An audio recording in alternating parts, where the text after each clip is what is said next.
The moment the episode opens, it immediately shifts our expectations. Instead of jumping straight into familiar events, we're given a small but haunting fragment of the Last Supper. Judas is missing, already gone into the night, and that absence sets the entire tone.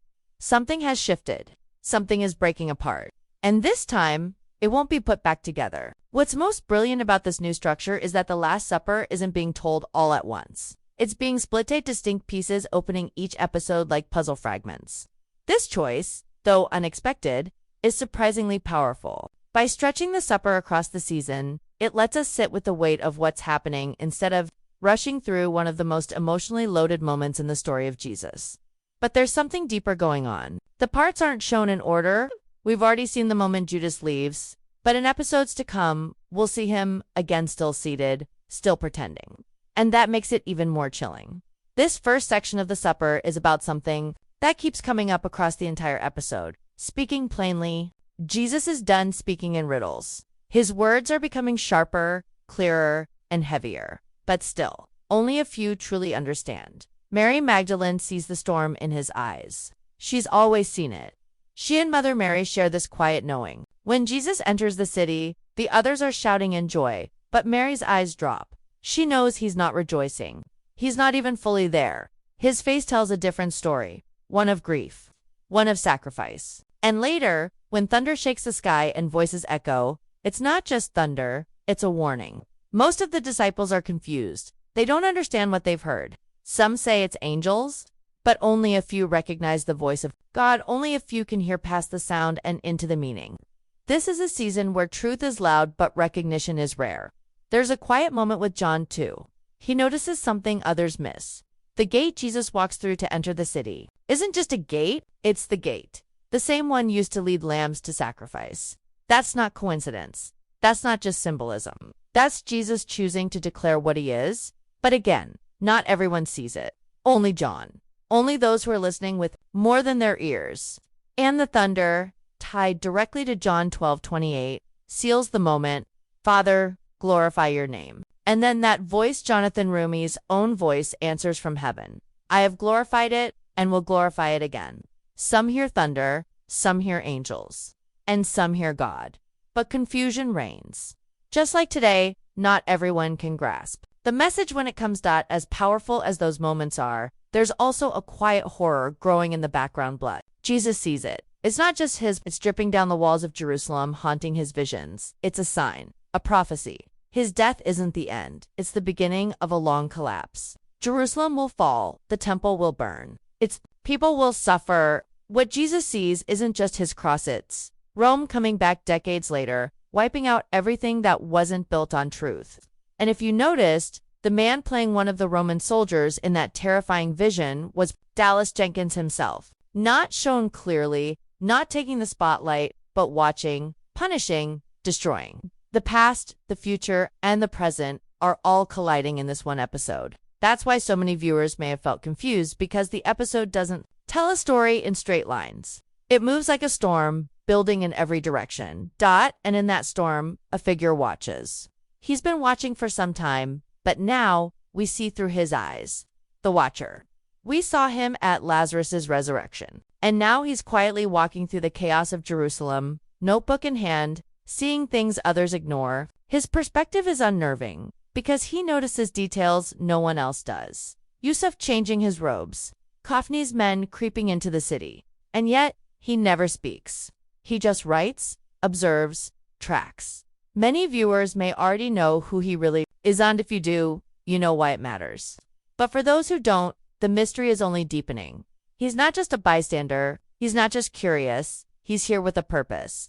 And it's not over yet. Now, as Jesus prepares for what's next, the tone becomes more intimate. He asks Zebedee to take his mother and the other women back to Bethany. He doesn't want them to see what's coming. Not yet. But we already know Mary will be there. She always will be. She can't look away from what must be done. As the camera lingers on her departure, we feel it. The weight of goodbye. Even if temporary, it's filled with sorrow. And in the shadows, John watches Jesus prepare something. Not words, not teachings, a whip in silence. Watching the corruption flood the temple grounds, Jesus begins to ready himself not for defense, but for action. John sees him, Jesus, let's him what? He's not hiding anymore. The war for truth has already started, and the city has no idea what's about to hit it. While the first part of the episode carried a growing sense of sorrow and spiritual weight, the next phase begins to tremble with pressure like something about to break. Even though Jesus doesn't appear for most of what's coming, his presence is still felt in every scene, like thunder that's already rolled through but left the sky heavy and waiting. This part of the episode steps away from him for a while and follows the ones who still think they understand what's happening when really they don't. The focus shifts to the city, and what we see is a Jerusalem tangled in rumors, in fear. In strategy, it's not just about belief anymore. It's about control. And fear is spreading faster than faith. One of the key figures causing that fear is Coveney. We saw hints of his danger in earlier seasons. But here, he steps forward with something colder in his eyes. His group, small, sharp, and calculating, has arrived in the city not just to observe, but to stir. They spread whispers. They ignite suspicion. They name Jesus a false prophet before the people have even seen what he's about to do. And even though Coveney's screen time is short, his shadow is long. We already know he's not going away quietly.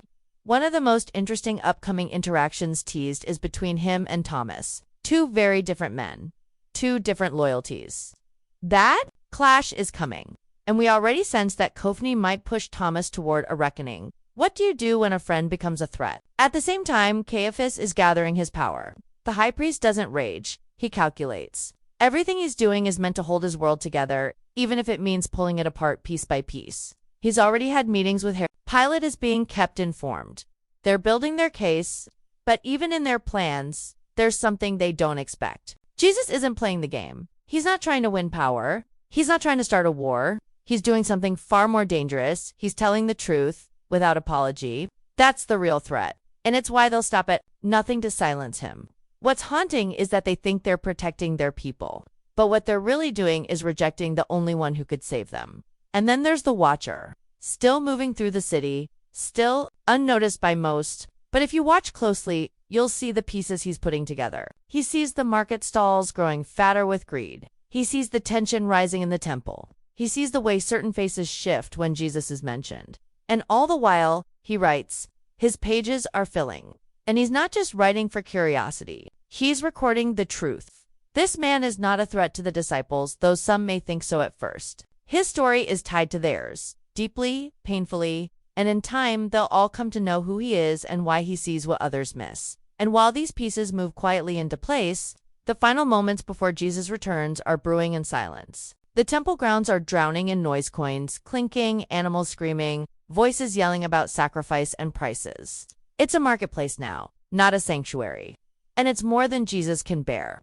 When he returns, it will not be with patience. It will be with purpose. But for now, he is still preparing, still watching, still waiting. And perhaps the most chilling detail of all, Judas, he's been mostly absent through this episode, but his presence has felt like a crack in the foundation. He doesn't understand what Jesus is doing anymore. He wanted glory, victory, a kingdom, and what he's seeing instead is a man walking willingly toward death, not power. Judas doesn't say much. He doesn't need to. His silence speaks louder than anger. He watches, he judges, he waits. And when Jesus finally does what we all know is coming, when he storms the temple with a whip in his hand, that will be the moment Judas decides. This isn't what he signed up for. This isn't the kind of Messiah he wants.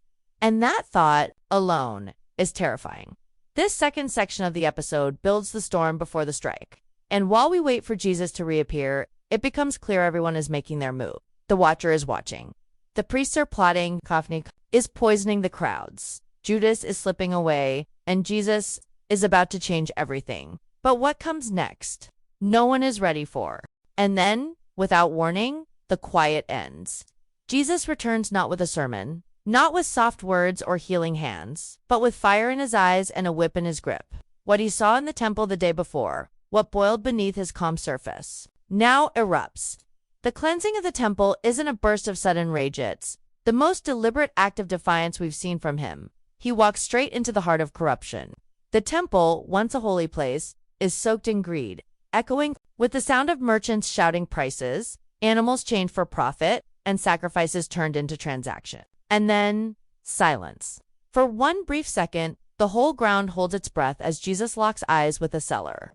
And just like that, everything shatters. He flips the tables, coins scatter across the stone floors like broken promises. The whip snaps through the air, not striking people, but breaking cages, snapping ropes, setting animals free. He doesn't need to hit anyone to shake them to the core. The crowd panics. Merchants stumble over their own stalls, grabbing at their stolen wealth. Some try to stop him, others just run. The disciples, stunned, watch as Jesus moves with terrifying purpose. This is not a moment of weakness. This is power, raw and righteous. He's not afraid of offending anyone now. He's not hiding his identity. He's revealing it loudly, visibly.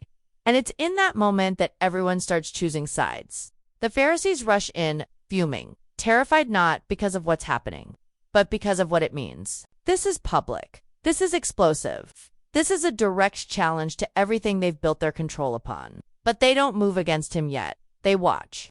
And in the shadows, Judas watches too. And what he sees horrifies him. He expected a king, a ruler, someone who would rise above Rome and crush it with holy power. But this is chaos. This is destruction. And not of the enemy of trade, of comfort, of wealth. Judas sees opportunity burning, and he can't understand why. Why would Jesus waste his entrance like this? Why would he throw away the people's admiration? Why would he provoke everyone in power? Because Judas doesn't understand who Jesus really is. For Judas, this is the final fracture. He watches animals scatter. He sees merchants screaming. He sees the anger on the Pharisees' faces and the disbelief in the crowd. And in his heart, something clicks, not with faith, but with decision. This man is not who I thought he was. He's not going to lead us to glory. He's going to get himself killed. And that cannot be forgiven. That moment, those thoughts are the true betrayal, not the kiss in the garden. But the moment in his heart when Judas turns away and decides that he knows better than God, but Jesus isn't finished. After the chaos fades, after the dust begins to settle, the people are left shaken. Some are furious, some are confused, but some just, if you understand. They remember the prophecies, they hear the echo of scripture in Jesus' actions, and among them, Mary Magdalene is quiet, calm, and clear-eyed. She understands what just happened. She doesn't need it explained. She feels it. This was not madness. This was fulfillment. And John, ever the observer, watches too. He's already writing this moment in his heart. He sees the symbolism, the timing, the fire, the mercy. Even the watcher is there, watching, writing. His face doesn't betray much, but his eyes see everything. And what he sees is a turning point, not just in Jerusalem, but in the hearts of the disciples. Some are beginning to understand, others are slipping away, and the episode begins to close on that. Tension between those who now see Jesus more clearly than ever, and those who no longer recognize him at all. But there's one more detail, one more layer of meaning that can't be ignored. Jesus didn't just clear out a corrupt system. He didn't just flip tables and free animals. He made a declaration, a visible, unstoppable announcement that the old way is ending, that the kingdom of heaven will not be bought or sold, that the temple, no matter how beautiful, no matter how grand, is not the final dwelling place of God. Something new is coming, something so sacred it cannot be contained in walls made by man. And that is the true threat to the Romans, to the Pharisees, to Judas. Because once truth is revealed, you can't unsee it. As the final part of episode 1 draws to a close, something lingers in the silence left behind. The tables have been overturned, the coins are gone, the merchants have fled, but in the middle of the ruins stands a man who has never been more certain of his path. Jesus doesn't need to say anything after what he just did. His actions speak louder than any parable. And yet, for those who are paying attention, this isn't just about the temple or the cellars. It's about time. The end is no longer coming, it's begun. There's no turning back now. The disciples feel it. The air around them has changed. The whispers of the crowd have shifted from praise to fear. The authorities, who once just watched, now prepare to act. And Judas is already halfway gone. The most powerful part of this episode isn't just what happens, it's what it sets in motion. Every character, every thread, every decision is being pulled toward a single destination. And while most still don't know what that is, we as the audience are beginning to see it. The way the Last Supper is broken into pieces, like a shattered mirror slowly being reassembled, reflects what's happening to the disciples themselves. They are breaking. Each one will be tested, each one will be sifted, and not all of them will make it through without scars. The choice to show us the supper in fragments is more than creative, it's prophetic because we are not just watching events unfold, we're watching hearts unravel. And it's devastating in its beauty. Jesus knew exactly what he was doing. When he told Zebedee to take the women back to Bethany, it wasn't to protect them from the violence. It was to shield them from the moment of abandonment. He knew what was coming. He knew his followers would scatter, that even Peter, the rock, would deny him. He wanted those who loved him most to have a few more hours of peace before everything turned. But peace won't last long because, as we know, Mary will return. She will not let her son die alone. And what about Judas? He's not gone yet, but he's slipping into the shadows. He doesn't speak much, but the silence around him is louder than words. He doesn't argue with Jesus. He doesn't confront him. He simply begins to disappear. This episode's greatest trick is that it never shows Judas betraying Jesus, but it shows us why he will. The betrayal doesn't begin with silver or with a kiss. It begins with disappointment, with misunderstanding, with pride. Judas thought he was following a conqueror, but Jesus came to be crushed. Judas wanted glory. Jesus came to suffer. And that distance, that painful, impossible distance is what breaks Judas's heart in the wrong direction. And in the background, the watcher continues. More than just a side character now. He represents the unblinking eye of truth. He sees what others miss. He writes what others forget. And though we don't yet know his full purpose, he is clearly being prepared for something bigger. Something that will connect him directly to the disciples in ways they don't see coming. He's not there to stop what's happening. He's there to witness it, to document it, to remember. As the screen fades, we are left not with closure, but with questions. What comes next? Who will stay? Who will fall? And what happens when the world finally realizes that the Messiah they hoped for is not the Messiah they were given? We already know that episode 2 will pick up with another piece of the Last Supper. But this time, we'll see Jesus through the eyes of others, disciples struggling to make sense of his actions, enemies preparing their next move, and followers who aren't sure what they believe anymore. We also know that Jesus will disappear for much of the episode, only to return in the final act, this time, not with a parable, but with judgment in his hands. The cleansing of the temple was just the beginning. The wave is rising, and the next crash will be even harder. There won't be a live stream for episode 2, but episodes 1 and 2 will be available on Prime Video, starting June 15th. For those waiting to watch for free on the Chosen app, you'll have to wait until September. But believe me, this season is worth the wait. And episode 1 has made one thing painfully clear. Judas is already gone.